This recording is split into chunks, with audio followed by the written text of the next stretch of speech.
Mein neuer Freund aus Berlin. Hallo. Mein Name ist Anna.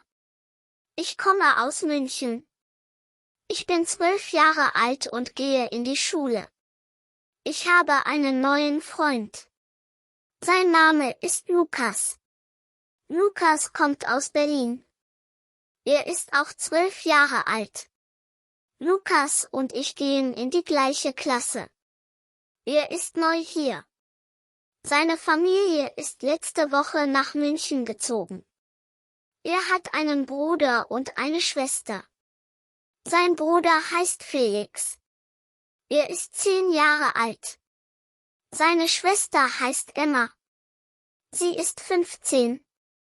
Lukas ist sehr freundlich und lustig. Er spielt gerne Fußball. Ich spiele auch gerne Fußball. Deshalb spielen wir oft zusammen in der Schule. Unsere Freunde Paul und Sophia spielen auch mit uns. Wir sind ein Team. Lukas spricht ein bisschen Englisch, aber ich spreche kein Englisch. Wir sprechen Deutsch miteinander. Ich lerne Englisch in der Schule. Meine Lehrerin heißt Frau Müller. Sie ist sehr nett. Lukas lernt auch Englisch. Er sagt, Englisch ist schwierig. Ich sage, ja, aber es ist wichtig. Lukas' Lieblingsfach in der Schule ist Mathe. Mein Lieblingsfach ist Kunst. Ich male gerne Bilder. Lukas mag meine Bilder. Er sagt, du bist sehr talentiert, das macht mich glücklich. Heute ist ein schöner Tag.